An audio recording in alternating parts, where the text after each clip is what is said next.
Unpack what it means to be a good storyteller as a general partner. Give me the numbers in a quick and an effective way that makes sense to me. Make things less complex, make it easier for me to understand because I may not be a health tech expert. Inspire me, both tell me where the opportunity is, but ground me so that I know the risk that I'm taking. And then the last thing is, I think there's something about the personal touch, right? Like, why do you want to be a GP? Why not work for a large private equity firm? What motivates you to start your own firm and make these investments in this particular sector, in this particular region, et cetera? Like, what's unique about you? How do you advise that your GPs invest their time? So you want to make sure that everybody's aligned.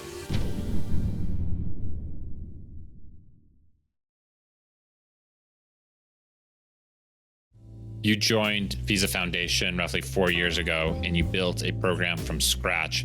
How do you go about building a program from a foundation from scratch? It's been very exciting.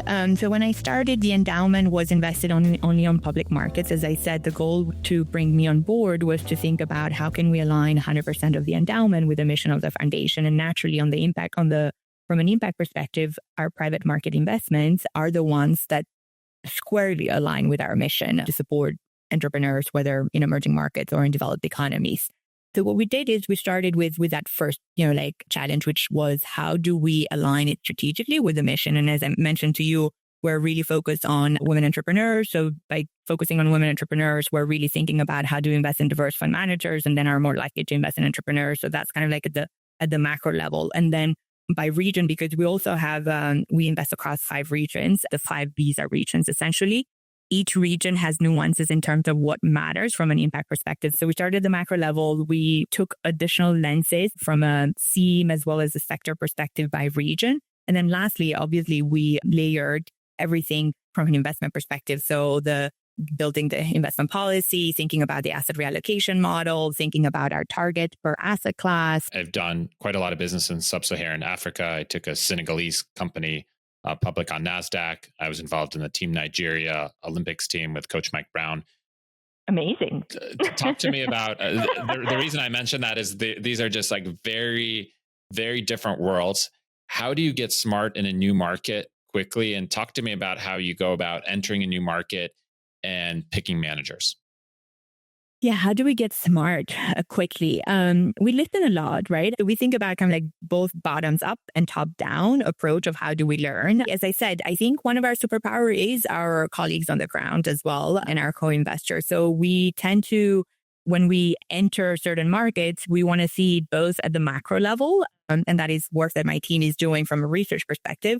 And then at the micro level. And the micro level is I'm on the road. And when we're thinking about investing in the fund managers, we're going and meeting with the companies that they're investing in so that I'm seeing firsthand how they're approaching this diligence. What are some of these customers on the ground? So like one of the companies that, a firm of ours has invested in Nigeria, they're digitizing small kiosks in Nigeria and making them, kind of like enter the formal economy, spending time around to to understand where and what are some of their needs, what are some of their challenges, is what they're offering the right product and solution.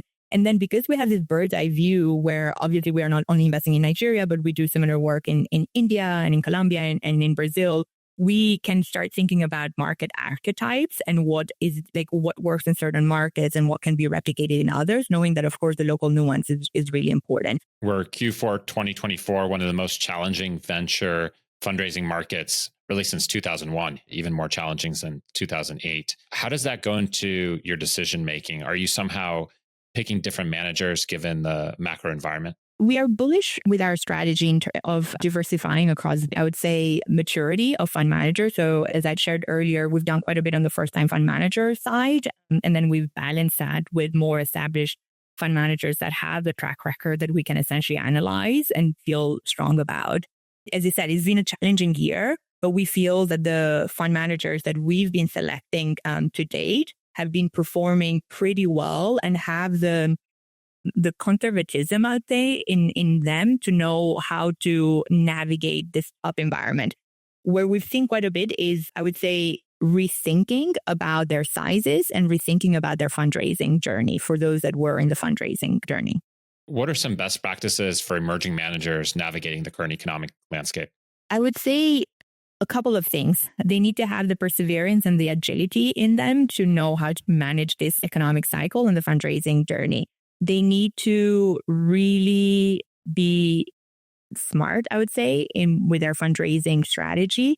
And this is, not rocket science, right? Like they need to have a few scenarios of the fund sizes. What we've seen a lot, David, is a lot of fund managers come to us and they say, we want to raise $100 million fund because the $100 million fund is where institutional investors come in.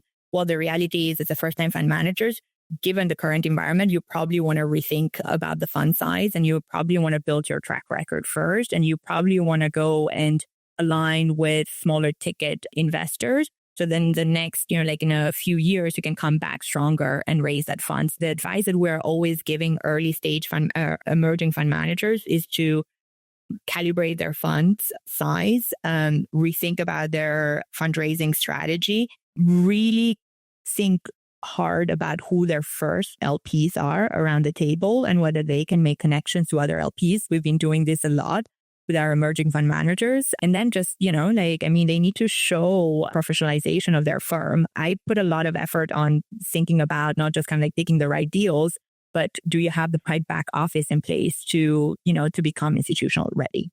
A lot of GPs are meeting with LPs and trying to prioritize which LPs are more likely to close into their fund. What are some leading indicators that an LP is interested in the fund and is likely to invest? Maybe I'll speak about, myself and what I see with some of my closest LP peers. We never ask for data room access if we're not serious about it. So that's a good indicator. So that's one. The second piece is really getting quick in answering where you would come at in the sense of from a ticket size perspective, because that helps LPs know how much they can allocate to that particular fund or not, or whether they have the room to make that particular investment. And then the third piece is some of the soft nuances, et cetera. Depending on who you speak to, are there other folks that are coming on board? So if they come and speak to me, I usually have a conversation with, or two conversations with a fund manager, and then I pass it on to my team, or vice versa. If it is my team, somebody else on my team will come and take a look at the opportunity. So those three ones come, to mind as good indicators. Why would you have initial interest in a fund, go into the data room and not really want to diligence more thoroughly? What are the most common reasons? A lot of LPs talk about a great presentation in terms of get to the punchline quickly. Tell me what is, how you differentiate yourself from another fund in that particular sector or into that region. So just being very quick, simple language to the point is critical. Understanding really early on what differentiates you is one of the things that I look at. And then being able to articulate your track record. And I know that most of the times emerging fund managers say, well, that's hard. That's what I'm trying to do. I'm building the track record. But there are ways to show that you have the experience to manage this fund from, previous activity, from, work that you've done in other firms, et cetera, that maybe will be harder to, import exactly the track record, but just give me that that understanding that you know how to do this. I said earlier about the operations front. For me, making sure that there is a team and a bench, or at least an initial understanding of who will do this work and where is the bench, and then the back office is quite critical as well. We see a lot of first-time fund managers, they make it or break it on the back office side. You have a very privileged vantage point in seeing hundreds of emerging managers, Fund 1, Fund 2, Fund 3. Where's the opportunity today? We're all taking the bets on the Fund 1s and Fund 2s. And with those, as we know, we're hoping that we're making the right choices because they can significantly outperform the more established fund managers. And so it's both an art and science there. And as I said, we're bullish on the first, second, and third time fund managers on the venture side. And we're hoping that the choices that we've made will materialize. To your point, as you do this multiple times, you start picking up on trends and opportunities that make sense. And what I mean by trends and opportunities, trends are what a good first-time fund manager looks like and what are they doing to get to that next stage. What are some good predictors of a first-time fund manager that will be a success?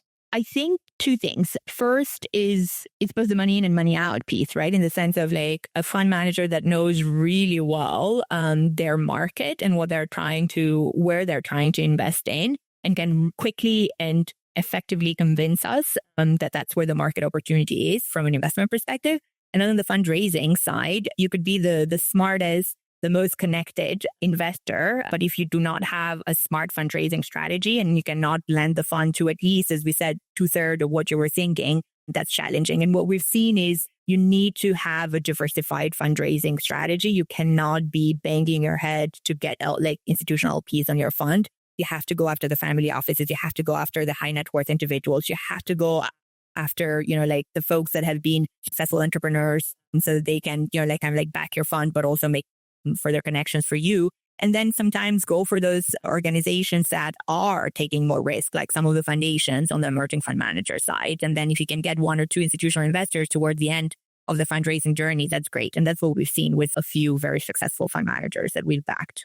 My mentor, Eric Anderson, when I was starting my first startup, said, never wait for investors. Always keep on executing, always keep on achieving milestones, deploying capital, getting founders that will back you and give you references. Never wait, never rely on somebody else. Always take ownership of the process. That's exactly it. And that's what we say as well. Like you need to get to a first close. It might not be kind of like the traditional, you need to get to a first close at least 30% of the fund. Like if you think it's going to take longer to get a couple of other larger ticket investors, make the first close, start making the investments, show how you do it. And as you know, a lot of LPs want to see the memos that you're writing, the IC discussion that you're having. They're going to be, interviewing your team. They're going to be interviewing some of the founders that you back. So having all that buttoned up helps with the fundraising challenge. Hey, we'll be right back after a word from our sponsor. Our sponsor for today's episode is Carta, the end-to-end accounting platform purposely built for fund CFOs. For the first time ever, private fund operators can leverage their very own bespoke software that's designed from the ground up to bring their whole portfolio together. This enables formations, transactions, and distributions to flow seamlessly and accurately to limited partners. The end result is a remarkably fast and precise platform that empowers better strategic decision-making and delivers transformational insights on demand. Come see the new standard in private fund management at z.carta.com/10xpod. That's z.carta.com/10xpod. You've been investing in an endowment style for a decade and a half. I don't want to age you, but you've had quite a bit of experience in the space. You've seen GPs that come in with a contrarian thesis. How long does it take for LPs to quote unquote catch up to a GP thesis that ends up being correct? Naturally, endowment tend to be more risk averse, right? Because especially endowments or foundations. So it takes some time to kind of like catch up on, as you said, contrarian thesis.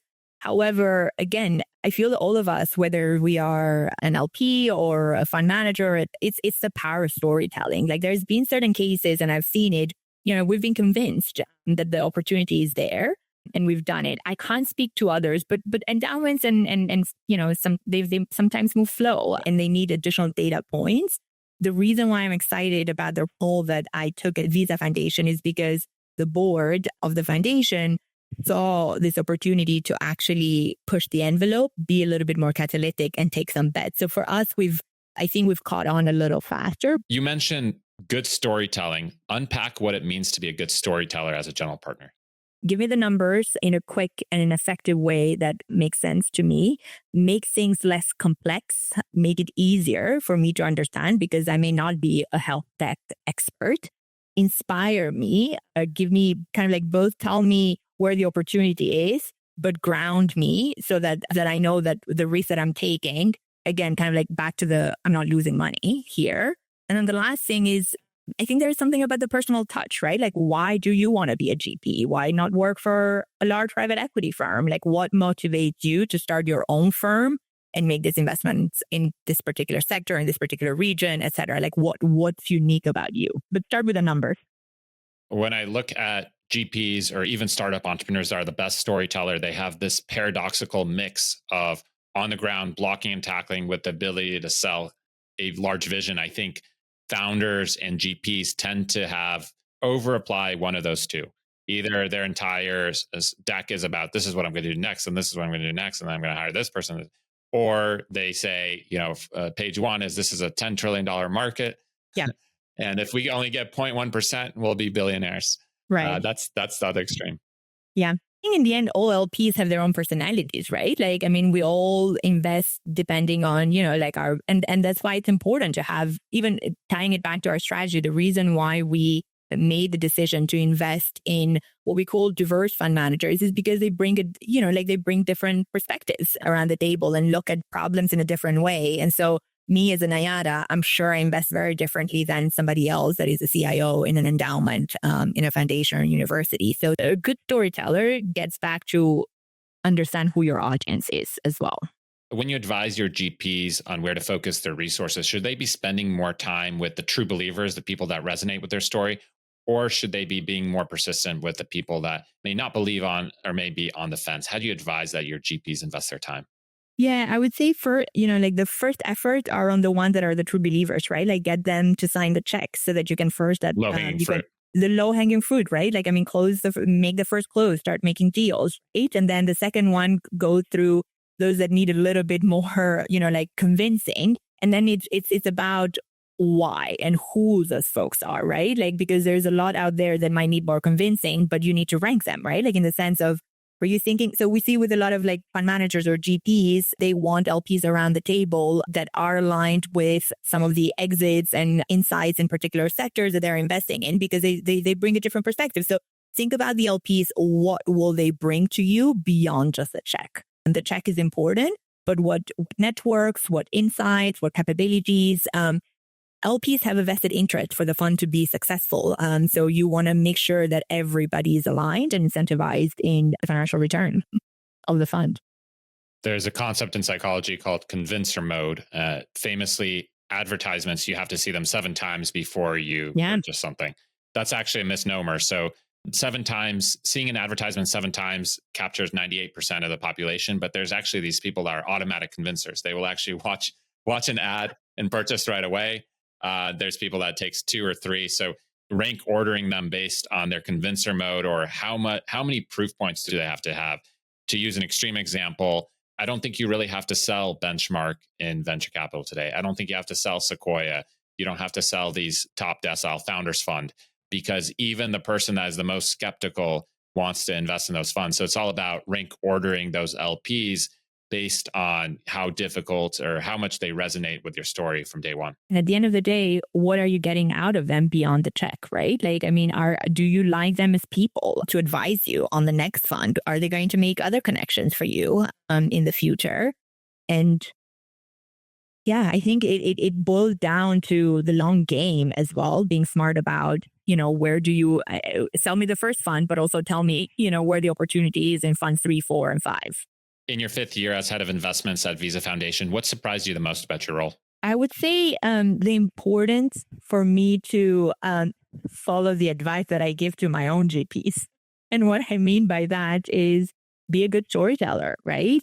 Be able to articulate complex investment concept to simple ones to my board, the board of director of the Visa Foundation, that are they're not investment professionals. They do not have a background or expertise in impact investing. Where I came from, everybody was an investment professional at Calvert. Everybody, lived and breathed impact investing. When I showed up here, people had, simple questions about, what is impact investing and why should we do it? So I would say the importance of communication, knowing your audience, storytelling, and getting the basics right is really critical. And then that's why I was saying, get the numbers up front to build your narrative. That's what I've been doing quite well to make sure that the analytical part of our work is understood well so that we influence and encourage others to, engage with Visa Foundation as colleagues, but also the board to continue capitalizing the endowment.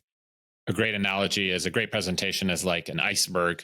You have all the numbers, all the data, all the experience, all the interviews on the bottom side. And the tip of it is this beautifully colorful presentation that everybody could flip through. But all the statements are deeply rooted.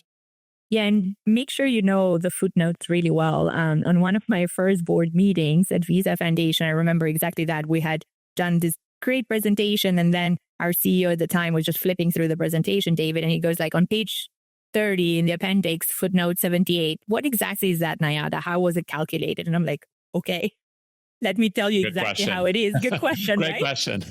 But he was like, again, page 38, footnote 78. And I'm like, let me see which one that is. And of course I had the backing, but that is one of those moments where also, like, as an LP, when you're asking your GPs, exactly, give me this number. Those are some of those trick questions that you want to see. do you have all the elements? Do you have all your data points? Are you prepared to answer these questions in detail? But don't give me the detail up front. A lot of that is also subconscious trust building exercises. They ask you about 3-4 footnotes, and then you answer them, and then you're set. You don't get tested as often. You've been endowment style investing for over 15 years. What do you wish you knew when you first started? So the endowment style investing we've done very traditional, right? Like we do about 60%, to give you a perspective, 60% in public markets, 40% in private across private debt, private equity, venture, and real assets and absolute return.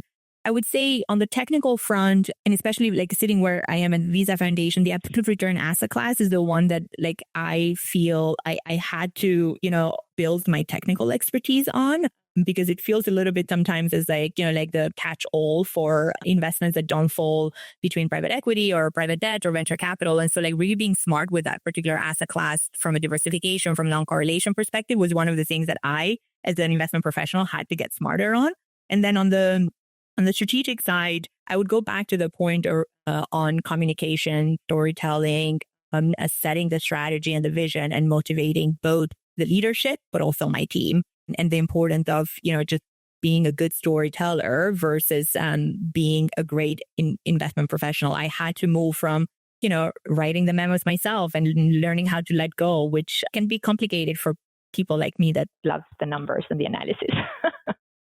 It's also humbling to see when somebody else could do something as well or better than you. That's for sure.